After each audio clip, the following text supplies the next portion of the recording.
Olá, estamos de volta com o programa Primeiríssima Infância e recebemos hoje a Beatriz Agnezini, que é terapeuta ocupacional e professora, educadora infantil há mais de 24 anos. Seja bem-vinda, Beatriz. Bom dia para todos. Estou contente de estar aqui mais uma vez participando de algo que envolve a criança, né? Que é muito importante, que o trabalho com a promoção do desenvolvimento infantil. Então, fazer parte desse momento é uma honra. Obrigada. Beatriz, conta um pouquinho pra gente como surgiu a terapia ocupacional.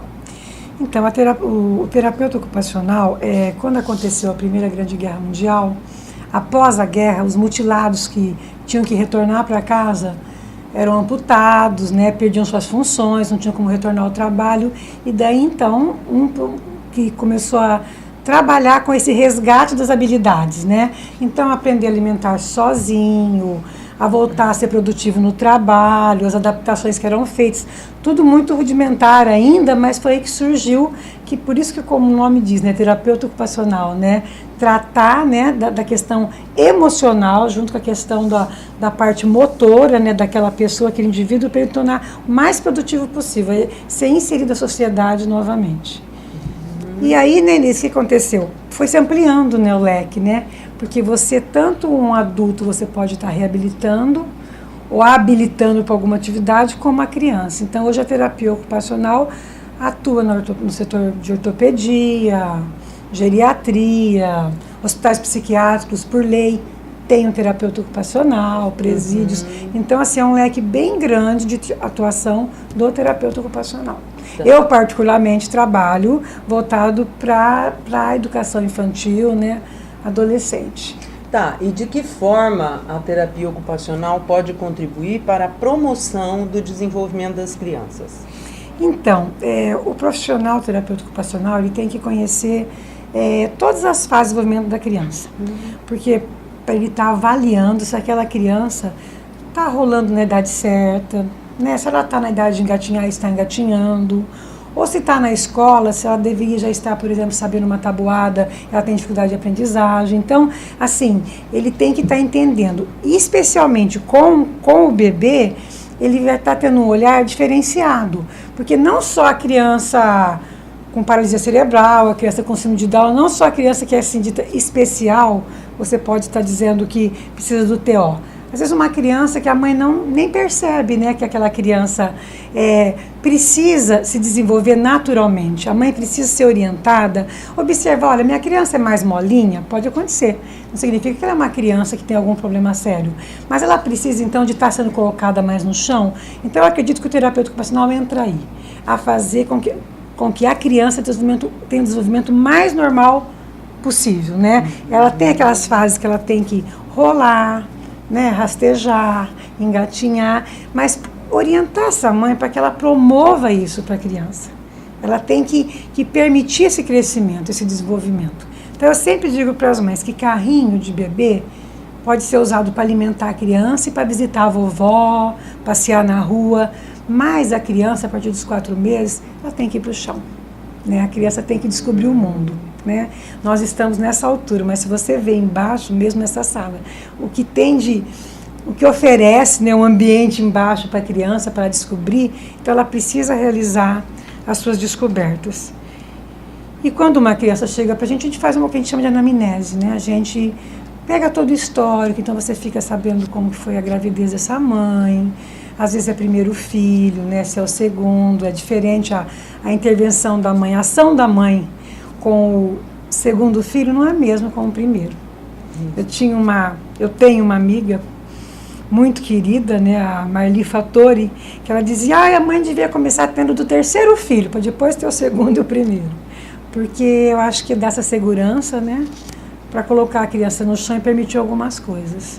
Quer dizer, você está sugerindo então, Beatriz, que a mãe, ou os pais, ou os cuidadores das crianças, eles entre aspas, tomem o lugar daquela criança, se coloquem no lugar daquela criança, sim, até como se fosse no aspecto espacial, quer dizer, quando a gente vai sim, estimular uma criança, a gente senta no chão, né? Senta ao lado daquela criança, a gente assume a posição que aquela criança está, até para a gente poder perceber a riqueza de estímulos que está incidindo sobre aquela criança naquele momento. E seria isso? Isso mesmo. E também, assim, eu não posso deixar de dizer que é muito importante, quando está nesse espaço, a questão até a presença do adulto, não só pela segurança, mas a questão da afetividade. Você está em determinado lugar, sendo estimulado, principalmente oralmente, né, aquele contato, olho no olho, né, estimulando a criança, tocando a criança.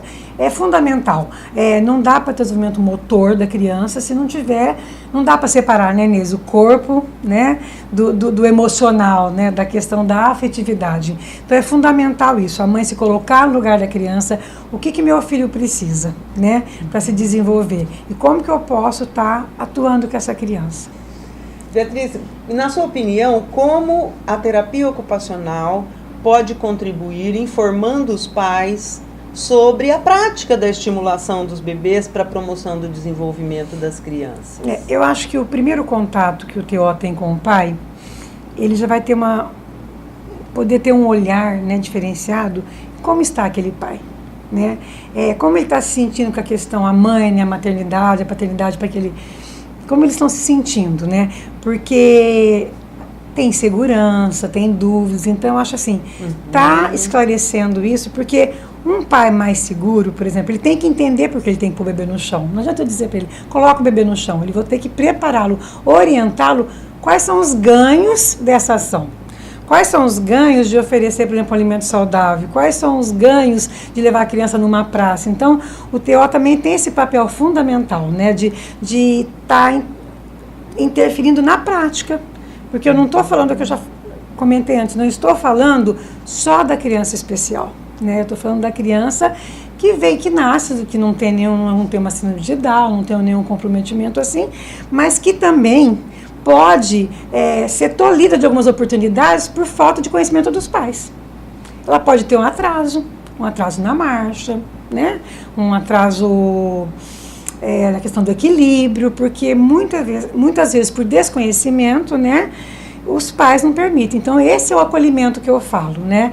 É dar colo mesmo para esses pais, enxergar as necessidades deles, desenvolver essa afetividade nesse sentido e mostrar que apesar da criança parecer um ser tão frágil, não é bem assim.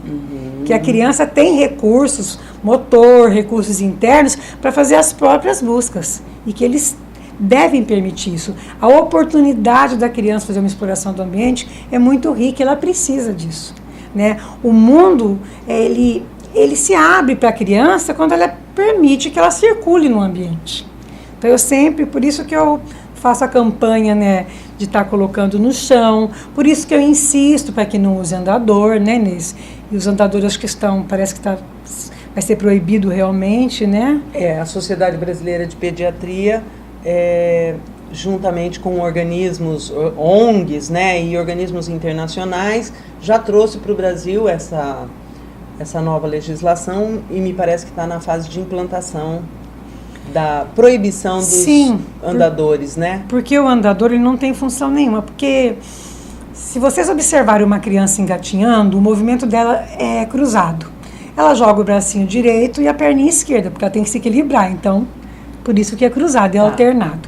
Começa a caminhar também assim, a gente balança os braços enquanto anda, alguns mais, outros menos, mas a gente tem esse movimento de ombro, que também é cruzado, porque isso é a marcha, né?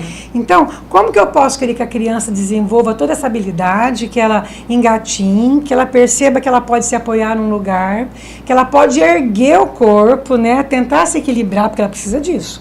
Primeiro ela tem que parar em pé, para depois andar. A hora que ela percebe que o pezinho está firme no chão e que ela consegue, aí ela sai. Então, como eu posso permitir isso no andador, que ela fica motorizada, né? Ela dá um impulso com o pezinho e acabou, vai embora. Do tronco para cima não tem mais nenhum tipo de ganho de movimento. Então, essa sincronia de movimentos ela é quebrada. Só lembrando que... Fora os riscos, né, Inês, que o andador oferece. Fora os riscos que são... Eu não tenho nada aqui, assim, de estatística, mas sei que é muito grande o número de acidentes de crianças no andador. E lembrando que toda essa estimulação motora, ela está articulada com o desenvolvimento neurológico. Sim, não dá para se falar é o ser humano como um todo, né? Isso. É o ser humano como um todo. Então, a questão emocional, a questão motora, a questão cognitiva, está tudo interligado. Então, quando a mãe brinca com a criança, que ela faz a criança, ela chama, por exemplo, aí tem o quê? Uma linguagem oral, a mãe está gritando, a criança ouve aquele som, ela reconhece a voz da mãe, tem questão da afetividade, tem o sentir que a mãe está querendo ela perto, ela se desloca, né? Essa interação. Então, é uma troca, assim, muito grande. Nada, não existe nenhum tipo de brinquedo no mundo que substitua a interação do ser humano, não existe. E aproveito para dizer isso também, que eu sempre falo, o consumismo, né? Achar que para minha criança brincar, eu tenho que ter o melhor brinquedo. Não é isso. Eu posso ter potinhos de Danone, caixas de sapato, garrafinha PET com chocalho, porque para a criança é o som, né, a cor, isso, e a questão do contato, tá? Então, isso é muito importante também.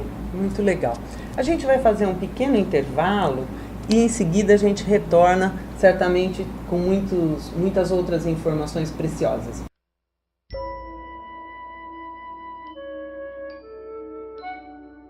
Acho que o quintal onde a gente brincou é maior do que a cidade. A gente só descobre isso depois de grande. A gente descobre que o tamanho das coisas há que ser medido pela intimidade que temos com as coisas. Há de ser como acontece com o amor. Assim, as pedrinhas do nosso quintal são sempre maiores do que as outras pedras do mundo. As pedrinhas lá.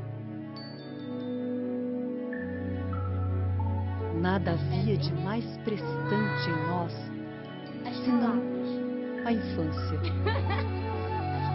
O mundo começava ali. As palavras.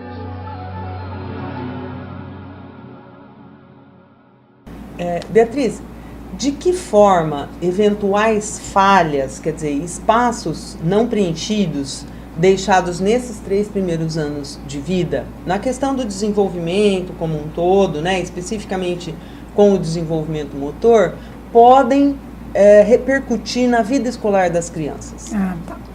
Olha, realmente, como essa criança foi preparada para a vida desde o nascimento, vai influenciar na ação dela quando ela chega na escola. E eu posso dizer que até no trabalho dela futuramente, quando ela já for um adulto. Porque é uma sequência, né? Os aprendizados, eles não acontecem instantaneamente, eles vão acontecendo ao longo da vida. E assim é com a criança. Então, aquela mãe que permite que a criança faça suas descobertas, que estimule a independência da criança, a autonomia, que é uma mãe afetiva, né, que dá essa garantia de segurança para a criança, não porque ela faz tudo para a criança, mas porque ela permite que a criança faça, que ela observa. Então, essa mãe, quando chega na fase escolar, eu vou falar no primeiro momento disso, quando chega naquela fase escolar, a adaptação na escola, tudo fica mais fácil. A questão do desenvolvimento em si, né, como aprendizado, a questão motora, porque numa escola tem educação física, né, que tem a parte, tem o relacionamento com os colegas, que ele vai ter que interagir, vai ter que saber se colocar, se defender. Esse todo aí, atividades que vão exigir, tipo assim, na queima, uma criança vai jogar queima, pode ser uma criança que não consegue segurar a bola de jeito nenhum, né? Uma criança de 3 anos, ela pode não escalar um brinquedo. Então a gente percebe que acontece, em algum momento na vida dessa criança, alguma coisa não foi trabalhada adequadamente. Não quero dizer que o pai é um terapeuta, né? Que ele tem que ficar... Não, dentro da normalidade, do que se espera, talvez por desconhecimento, essa mãe não permitiu, esse pai ou esse cuidador, né, esse responsável da criança, foi fazendo tudo por essa criança e não permitiu que ela tivesse suas ações. Por exemplo, uma criança que está começando a aprender a tirar sua roupa, vamos dizer, né, para tomar o banho, né? Isso é muito legal, né? Então, se eu percebo que ele está tentando, é difícil, incomoda, a camisetinha enrosca na cabeça. Demora um pouco, eu estou com pressa. Deixa, né? Deixa, porque ela vai aprender a tirar, depois ela vai aprender a colocar num segundo momento. Deixa, porque depois, num outro momento, você quer que ela se troque rapidamente lá com 10 anos e não entende porque ela é lenta. Você não permitiu, você fazia tudo. nesse preparo. Então, o que eu quero dizer assim, influencia na vida escolar, tá? Uma criança, eu já tive um caso de uma criança que não engatinhou e teve muita dificuldade com a escrita. Não estou dizendo que toda criança que não engatinha, lá futuramente vai ter dificuldade de escrita, mas pode ter, pode. E a gente vai fazer uma pesquisa e ver. A questão da coordenação fina, coordenação, né? Isso, porque o engatinhar é uma coordenação motora global, né? Mas é a coordenação fina, é que nem controle de esfíncter, né, Inês? Não é tão simples quando parece.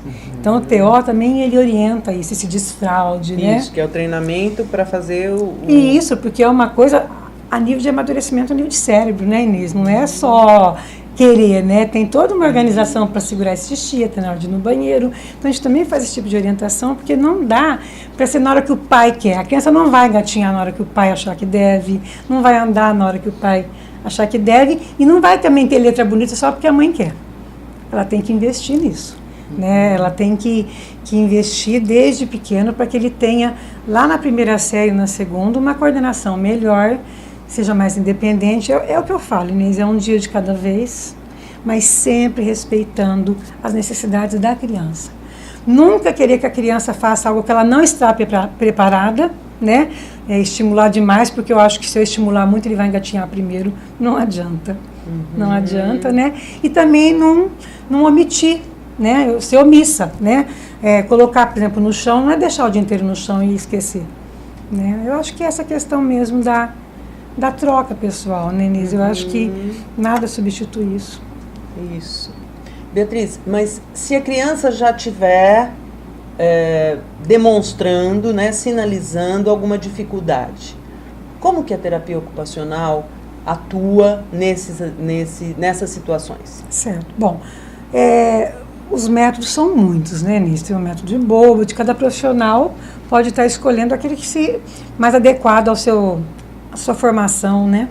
No meu caso, eu trabalho com a reorganização neurológica. Como o próprio nome diz, você vai reorganizar aquilo que não foi bem elaborado a nível de mental, de cérebro. Então, você reorganiza alguns movimentos que são repetitivos até que você consiga que a criança passe dessa fase para outra. Por exemplo, se ela não rola, você vai trabalhar de uma forma que ela comece a rolar. Ela está rolando, então você vai trabalhar para que ela engatinhe, né? Tá. Então, a própria ilustração das fotos pode estar mostrando, né, como que é trabalhado, mas o método que eu trabalho é reorganização neurológica, nesse caso específico de estimulação precoce e com crianças com dificuldade de leitura, escrita, coordenação motora e tudo mais. Tá, e nessa sequência a criança vai evoluindo, vamos dizer, a partir desse resgate. E você vai caminhando com o método, né? A partir do momento que você vence uma etapa para o equilíbrio, você passa para outra. E assim você vai reorganizando a criança, né? Até que ela tenha alta. Até que ela tenha alta e que ela atinja, né, o objetivo, né? Porque cada criança, dependendo da limitação, ela tem também até onde ela pode estar indo. Mas a questão é... E essa criança está bem, né, Inês? Está feliz, a inclusão escolar, né? Ela está no ambiente, está desenvolvendo junto com os outros amigos. Isso é muito... O TO também faz isso, né? Assim, ir até a escola, adaptações que precisa fazer, orientar esse professor educador como que ele tem que atuar com essa criança. Isso também se estende, né, ao trabalho do TO. Legal. Bem, e nós estamos neste momento em plena campanha. Sim. Mamãe eu quero, né? Mamãe eu quero carinho, cuidado, brincar e mamar.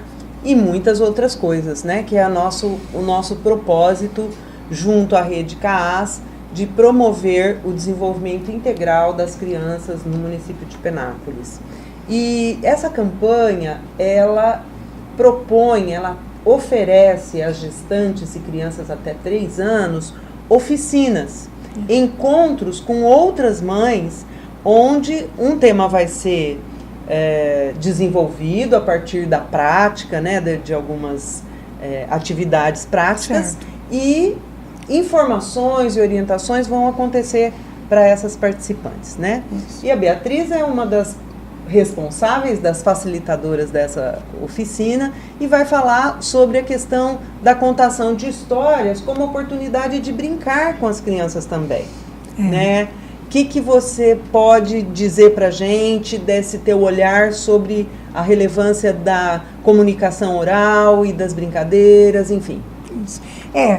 Foi um prazer, né, ser chamada para participar, né, nesse momento, porque o contar história para a criança é uma brincadeira, é o brincar. Porque para a criança tudo, qualquer objeto, significa um brinquedo. E a mãe pode estar utilizando, acho que é isso que é tentado passar para as mães, né?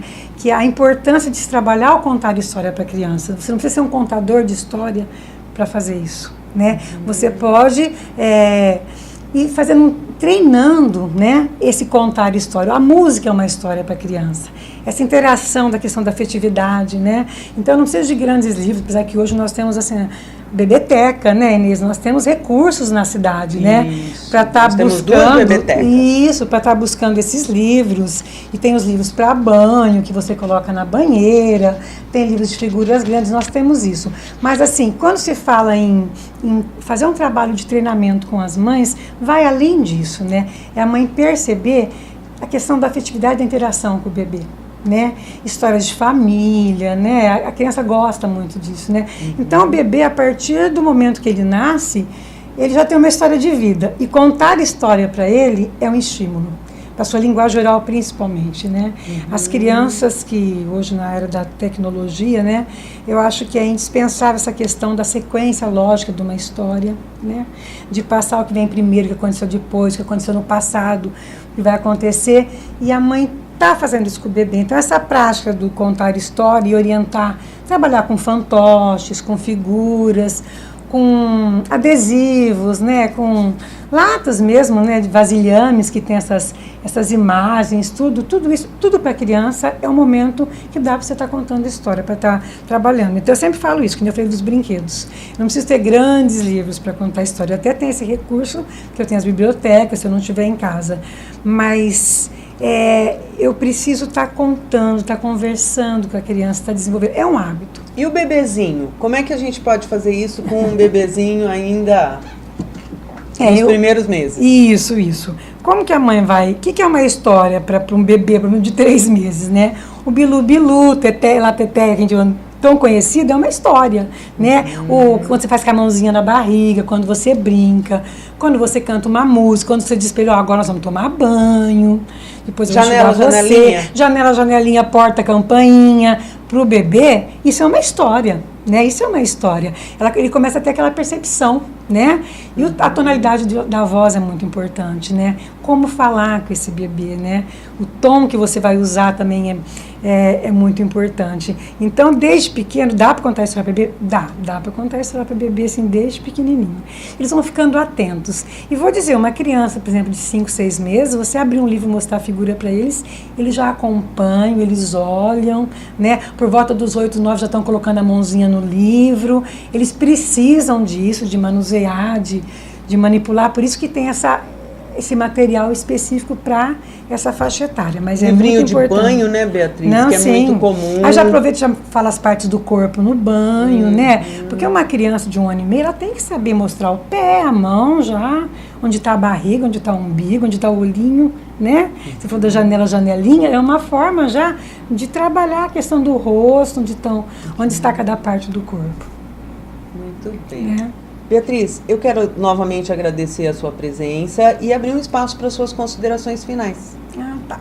Eu é que agradeço e, mais uma vez, eu peço aos pais que sempre partam do princípio de que a afetividade é fundamental para o crescimento infantil, que eles se voltem para as coisas mais simples da vida, que não precisa de grandes coisas para poder estar trabalhando isso com a criança. E que eu desejo realmente que as crianças possam crescer de forma saudável, né? Que a gente possa oferecer o melhor para nossas crianças, né? Então, esse trabalho com gestantes, com esse momento, eu acho que é isso, é tentar preparar, né, essas gestantes ou essas mães mais novas para que essas crianças possam crescer com uma qualidade de vida mesmo. Eu acho que é isso. A prioridade é a criança. Quem esteve conosco hoje foi a terapeuta ocupacional e educadora infantil Beatriz Agnezini. A você que nos acompanhou, nossos agradecimentos e até a próxima oportunidade.